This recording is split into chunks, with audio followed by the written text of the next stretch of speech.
Muito boa tarde a todos, a todas, todes. E é com grande satisfação que eu represento um grupo muito plural. Então, o nosso eixo temático Cultura e Artes é formado por uma equipe, eu diria, extremamente bem qualificada. Eu vou já deixar ela aqui com vocês, porque o que nós temos aqui, esse esboço, é um esboço de um trabalho que vem acontecendo de uma maneira bastante intensa, né? Porque todos têm seus compromissos, todos têm as suas atividades de docência, de pesquisa, enfim, também relacionados a outros projetos. Mas, antes, deixa eu só ver o tempo que eu tenho aqui. Ótimo. Eu só queria parabenizar essa gestão por ter, por essas medidas que ela está tomando, né? O evento USP Pensa Brasil deixa claro um posicionamento da USP diante da situação, e o pedido, né, da reitoria de tornar esse projeto esse programa, na verdade, né, não é um projeto, é um programa, eixos temáticos, deixa muito claro que a USP está prospectando, investindo na interdisciplinariedade, né? Então, esse nosso grupo também é formado dentro de um guarda-chuva muito potente, eu diria, de interdisciplinar, entendendo cultura e artes de um modo ampliativo, né? Pensando não só a situação presente, mas a situação, imaginar possíveis futuros, né? E só fazer uma pequena correção. A Ana Cecília Arias Olmos, da FEFELESH, é literatura, tá? Ela tem uma formação em letras, mas a gente tem, então, representantes das artes, né? Como é a própria Ana Cecília, uma especialista em literatura latino-americana, o Cláudio Mubarak, pessoas que... a Esther Hamburger, né? Que cuida, que tem esse trânsito pelas mídias, enfim, com as várias... né? Com a criação, né? De modo mais ampliativo também. Pessoas que fazem uma mediação importante, como o David Sperling, que está no IAL, que tem uma relação com arte contemporânea, até com geometria, né, no seu mestrado, e assim também um forte componente das ciências sociais e das humanidades, né? Então, a Gabriela, historiadora, a Márcia, socióloga, aí sim a Silvana, da antropologia, e dois da educação, com perfis muito distintos. Maurício Pietrocola, o seu nome também não está completo ali, eu peço perdão, que, como físico, faz essa relação entre as ciências exatas e, enfim, a proposta de cultura e artes, né? E, por fim, Rosenilton, que também é da educação, mas tem uma sólida formação em filosofia e antropologia, que nos tem ajudado, todos têm nos ajudado muito. Vamos lá.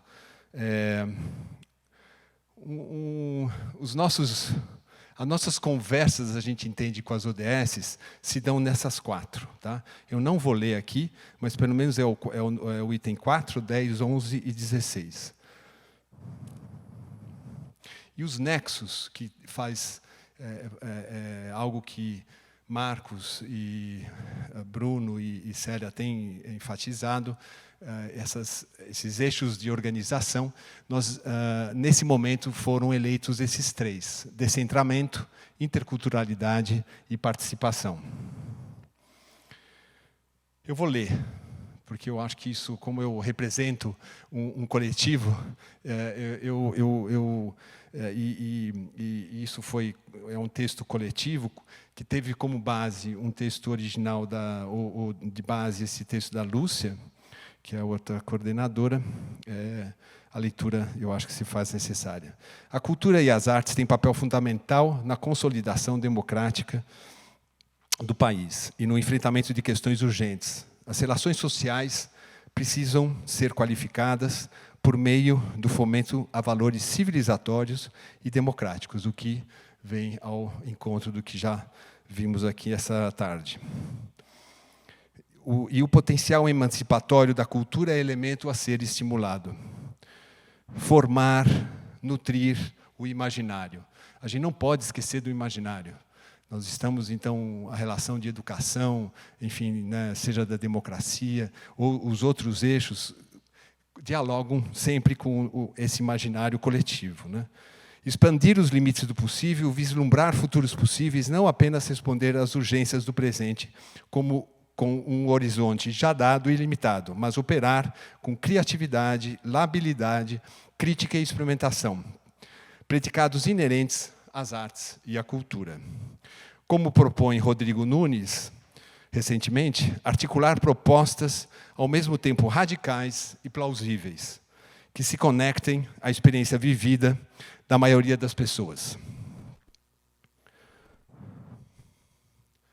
Qualquer transformação que se deseje operar implica levar em consideração as bases culturais da sociedade. Uma definição possível de cultura, muitas formas de organizar o social. Ou, como propõe Stuart Hall, são práticas vividas que capacitam uma sociedade, grupo ou classe a experimentar, definir, interpretar e dar sentido às suas condições de existência. As dinâmicas culturais contemporâneas são fruto da efervescência de práticas alavancadas por grupos diversos, vinculados a questões de gênero, raça, etnias, classe, território, cosmologias, dentre tantas outras. Espaço conflituoso, em que a invenção coletiva de valores, símbolos, comportamentos e ideias evidencia a multiplicidade de sentidos e a disputa em torno de pautas e epistemologias diversas. Cultura, sim, e, portanto, é complexidade. Assim sendo, o seu entendimento não se conforma mais a um conceito central, restrito, linear, hegemônico, singular, único, e menos ainda estabelece uma relação exclusiva ou de identificação direta entre arte e cultura. Uma concepção complexa e poética, eu acho que é importante refletir, sim, e considerar que cultura também é um campo da poética. De cultura com as dúvidas, inquietações, questionamentos, estranhamentos que ela provoca, seja na teoria ou na prática. Extrapola essa... desculpa, eu acho que eu perdi o ponto aqui. Uma concepção complexa e poética de cultura, com as dúvidas, inquietações, questionamentos, estranhamentos que ela provoca, seja na teoria ou na prática, extrapola essa dependência ou exclusividade, procurando repensá-la a partir de um viés mais crítico, plural, ampliativo, democrático, participativo, descentralizado, topológico e mutante. Em tal conjuntura, a esfera da cultura é compreendida em tensionamento dentro das dinâmicas socioculturais, tecnológicas, geopolíticas e econômicas contemporâneas. A cultura configura-se, portanto, em campo, interface, em constante transformação, em processo, resultante da invenção coletiva e interativa de ações, expressões, valores, símbolos, comportamentos e ideias, promovendo a multiplicidade de sentidos e a disputa na arena pública em torno de pautas diversas. A cultura, ou melhor, a interculturalidade, as artes, a ciência e outros saberes exercem na contemporaneidade papel fundamental na consolidação democrática e no enfrentamento de questões urgentes, seja local, nacional, assim como planetariamente. Muitos são os desafios, como claramente expostos pelos 17 Objetivos de Desenvolvimento Sustentável da ONU, que dizem um apelo global à ação para acabar com a pobreza, proteger o meio ambiente e o clima e garantir que as pessoas em todos os lugares possam desfrutar de paz e de prosperidade. Fecha as aspas. As bases culturais de uma sociedade são determinantes para a formulação de qualquer transformação que se deseja operar. A contribuição nesse sentido é prioritariamente plural, coletiva e em rede. A complexidade cultural também se relaciona aos rumos traçados pelas tecnologias. Ponto importante. Não só as computacionais, que são dominantes, mas aquelas tantas outras desenvolvidas por outras etnias, cosmologias, como em outros contextos, territórios e dinâmicas socioculturais. A menção às redes evoca a figuração da internet, idealizada para conectar todos a tudo. Foi um projeto utópico. No entanto, passadas algumas décadas, a sua criação, de sua criação, é urgente atuar criticamente frente às dinâmicas de sua privatização e concentração por grandes conglomerados. A construção, atualização e manutenção de redes, não só a internet, verdadeiramente distribuídas e democráticas, em contraposição às formas que atuam segundo o paradigma centro-periferia, está na ordem do dia para as ações técnico-políticas na cultura e nas artes.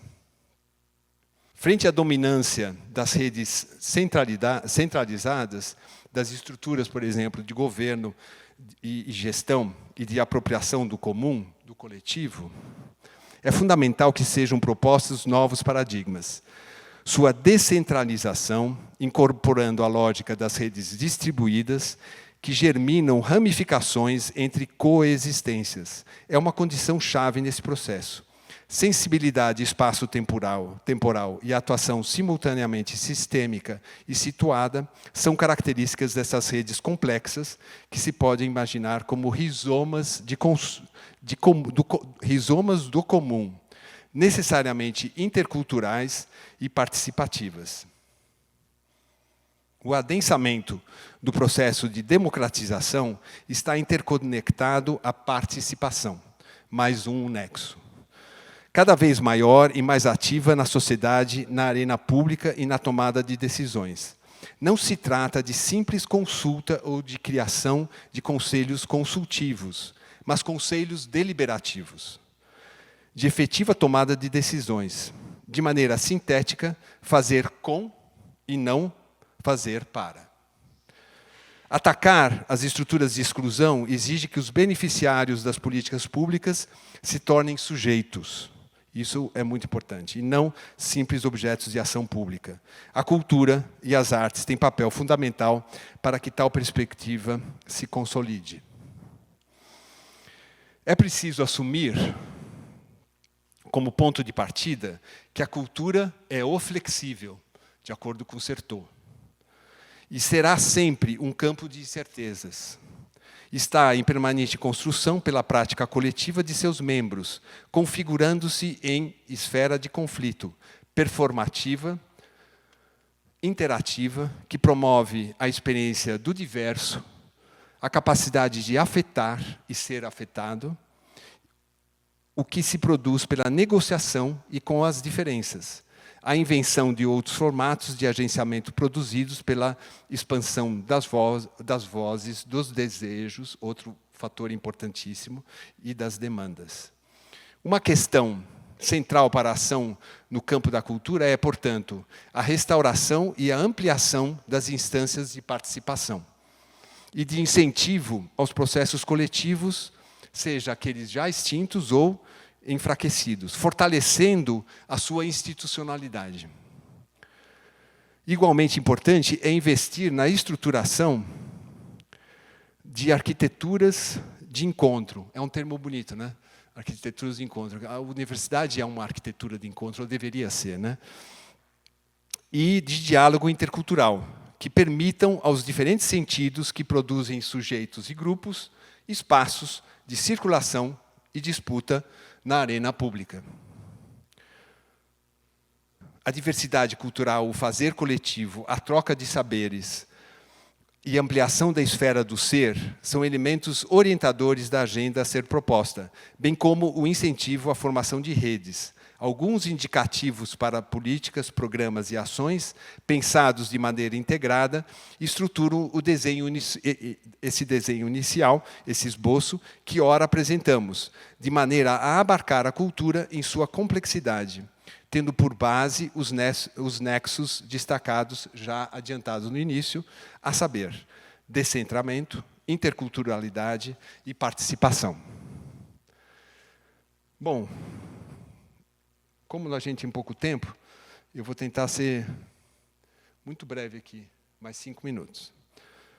Sair um pouquinho aqui de... Mas, iniciando com a dimensão econômica. Financiamento, sustentabilidade e renda. Fortalecimento de fundos de cultura, sejam eles municipais, estaduais, federais. Diversificação das fontes de financiamento, que podem ser públicas privadas e privadas também, dentro desse espírito aqui trabalhado, né? A infraestrutura de equipamentos culturais, que é um grande desafio, porque esses equipamentos culturais, em grande parte, representam a centralidade da cultura, e não a cultura na sua complexidade. Mas é necessária a ampliação e qualificação desses equipamentos, que são casas de cultura, centros de culturais, museus, etc. Salas de espetáculo, né? Distribuição territorial, pensando cidades, regiões, estados, etc. Gestão compartilhada, comunidades e Estado, quer dizer, realmente incentivar que coletivos possam fazer a gestão de casas de cultura ou de outros equipamentos culturais que até podem ser inventados, né, nessa relação entre poder público e comunidade. Editais de gestão. Incentivar o empreendedorismo na cultura, pela volta do Ministério da Cultura. Mas secretarias de cultura, ministérios, secretarias, planos de cultura, uma construção coletiva. Instâncias de participação social, fortalecimento dos espaços e dos processos de gestão, de cogestão e de participação social. Marcos legais, em todas as instâncias, em todos os níveis. Informação e indicadores culturais como forma de monitoramento. Aqui, mais uma vez, possivelmente parcerias público-privadas, por exemplo. Formação e qualificação de agentes, gestão cultural, compreensão da complexidade do campo e não apenas formação administrativa. Ampliar e repensar a formação universitária e técnica. Esse é um papel também, e eu diria, um dos principais da USP, né? Ou de universidades como nós. Formação cultural e artística. Estímulo à criatividade, ao cultivo, e eu coloquei mais uma coisa que eu não consultei os colegas, a invenção.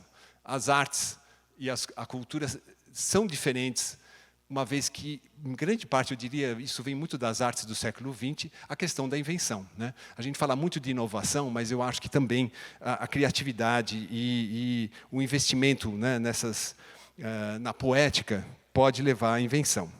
Incentivo à diversidade cultural e artística, valorizar e promover a produção de culturas populares e das manifestações indígenas, por exemplo, as tradicionais ou até mesmo as quilombolas. Formação das diferentes linguagens artísticas por uma arte plural. Considerar o contexto de formação, regiões, territórios, comunidades, cidades, assim por diante. Educação e artes, aí vem a relação com a educação muito forte, Meira, de maneira inseparável. Fruição em sentido multidimensional e multissensorial. Eu coloquei isso no final também.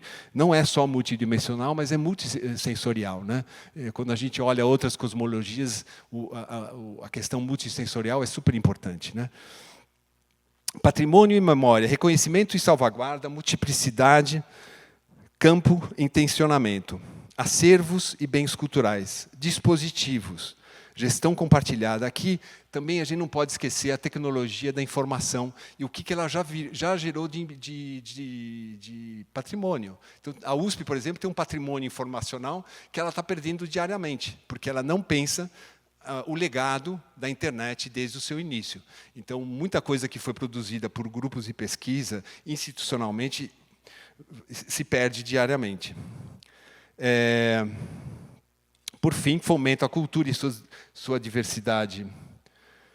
Patrimônio e memória, fomenta a cultura e sua diversidade. Valorizar e estimular diferentes manifestações artísticas, sua circulação e fruição, intercâmbios, redes, interfaces. E, agora sim, último slide, inovação científica e tecnológica como valor estratégico para a cultura. Ampliar o uso e o acesso, considerar o fomento de outras tecnologias, sejam comunitárias, sociais ou até culturais. Por fim, eu acho que esse comentário é muito importante e valioso, uma vez que eu acho que a preocupação de fundo do programa Eixos Temáticos são políticas de Estado. Então, a USP não tem política de Estado a princípio. E esse país também não, o município também não tem. Eu acho que é uma coisa que eu entendo que esse programa, de fato, pode não só auxiliar, mas até induzir essa discussão. Por fim, o estreitamento das relações entre universidade e sociedade, buscada pelo programa Eixos Temáticos, compreendida como via de mão dupla, Em outras palavras, que as reflexões e propostas endereçadas à sociedade interpelem também a universidade. Então, vamos usar esse grande esforço nosso do programa Eixos Temáticos também para repensar a universidade, né? Então, nos nutrir dessas discussões interdisciplinares. Muito obrigado.